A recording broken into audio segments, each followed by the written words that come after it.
യേശയ്യാ 2-ാം അധ്യായം. ജെറുസലേം രക്ഷാകേന്ദ്രം. യൂദായെയും ജെറുസലേമിനെയും കുറിച്ച് ആമോസിൻ്റെ പുത്രനായ യേശയ്യായ്ക്കുണ്ടായ അരുളപ്പാട്.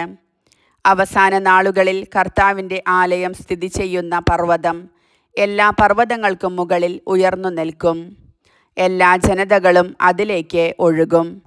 അനേകം ജനതകൾ പറയും, വരുവിൻ, നമുക്ക് കർത്താവിൻ്റെ ഗിരിയിലേക്ക്, യാക്കോബിൻ്റെ ദൈവത്തിൻ്റെ ഭവനത്തിലേക്ക് പോകാം.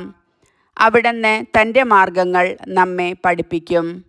നാം ആ പാതകളിൽ ചരിക്കും. കർത്താവിൻ്റെ നിയമം സിയോനിൽ നിന്ന് പുറപ്പെടും, അവിടുത്തെ വചനം ജെറുസലേമിൽ നിന്നും. അവിടുന്ന് ജനതകളുടെ മധ്യത്തിൽ വിധികർത്താവായിരിക്കും. ജനപദങ്ങളുടെ തർക്കങ്ങൾ അവസാനിപ്പിക്കും. അവരുടെ വാൾ കൊഴുവും അവരുടെ കുന്തം വാക്കത്തിയും ആയി അടിച്ചു രൂപപ്പെടുത്തും. രാജ്യം രാജ്യത്തിനെതിരെ വാളുയർത്തുകയില്ല. അവർ ഇനിമേൽ യുദ്ധപരിശീലനം നടത്തുകയില്ല.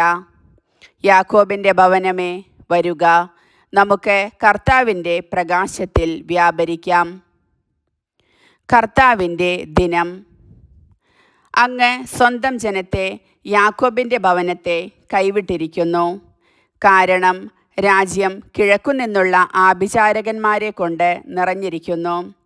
ഫിലിസ്ത്യരെ പോലെ ഭാവി പറയുന്നവരും അവരുടെ ഇടയിൽ ധാരാളം ഉണ്ട്. അന്യജനതകളുമായി അവർ കൂട്ടുചേരുന്നു. അവരുടെ ദേശം സ്വർണവും വെള്ളിയും കൊണ്ട് നിറഞ്ഞിരിക്കുന്നു. അവരുടെ നിക്ഷേപങ്ങൾക്ക് അളവില്ല. അവരുടെ ദേശം കുതിരകളെ കൊണ്ട് നിറഞ്ഞിരിക്കുന്നു. അവരുടെ രഥങ്ങൾ സംഖ്യാതീതമാണ്. അവരുടെ ദേശം വിഗ്രഹങ്ങൾ കൊണ്ട് നിറഞ്ഞിരിക്കുന്നു. തങ്ങൾ തന്നെ നിർമ്മിച്ച ശില്പങ്ങളുടെ മുൻപിൽ, തങ്ങളുടെ തന്നെ കരവേലയുടെ മുൻപിൽ അവർ കുമ്പിടുന്നു. മർത്യൻ അപമാനിതനാകുന്നു. മനുഷ്യൻ തന്നെ തന്നെ തരം താഴ്ത്തുന്നു. അവരോട് ക്ഷമിക്കരുതേ. പാറക്കെട്ടിനുള്ളിൽ പ്രവേശിക്കുവിൻ, പൊടിയിൽ ഒളിക്കുവിൻ. അങ്ങനെ കർത്താവിൻ്റെ ഭീകരതയിൽ നിന്നും അവിടുത്തെ മഹിമാതിശയത്തിൽ നിന്നും രക്ഷപ്പെടുവിൻ. മനുഷ്യൻ്റെ അഹന്ത തല താഴ്ത്തും, അഹങ്കാരികളെ എളിമപ്പെടുത്തും. കർത്താവ് മാത്രം ആ ദിനത്തിൽ ഉയർന്നു നിൽക്കും. കർത്താവിന് ഒരു ദിനമുണ്ട്, അഹന്തയും ഉന്നതഭാവവും ഉള്ള എല്ലാറ്റിനും എതിരായ ദിനം.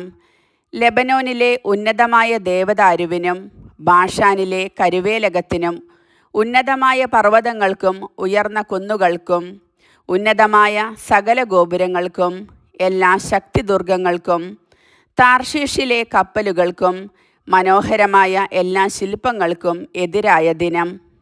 മനുഷ്യൻ്റെ അഹങ്കാരത്തിന് അറുതി വരും. ഗർവിഷ്ഠൻ വിനീതനാക്കപ്പെടും. അന്ന് കർത്താവ് മാത്രം ഉയർന്നു നിൽക്കും. വിഗ്രഹങ്ങൾ നിശേഷം തകർക്കപ്പെടും. ഭൂമിയെ പ്രകമ്പനം കൊള്ളിക്കാൻ കർത്താവ് വരുമ്പോൾ ഉജ്ജ്വല പ്രഭാവത്തിൻ്റെ ഭീതിദായകമായ ദർശനത്തിൽ നിന്ന് മനുഷ്യർ പാറയിടുക്കുകളിലും ഗുഹകളിലും ഓടിയൊളിക്കും. ആരാധിക്കാൻ വേണ്ടി സ്വർണവും വെള്ളിയും കൊണ്ട് നിർമ്മിച്ച വിഗ്രഹങ്ങളെ അന്ന് അവർ പെരുച്ചാഴിക്കും വാവലിനുമായി ഉപേക്ഷിക്കും.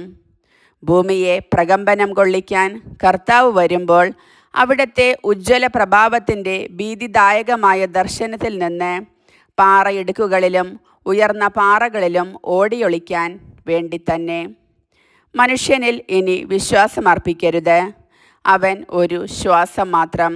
അവനെന്ത് വിലയുണ്ട്? കർത്താവിൻ്റെ വചനം.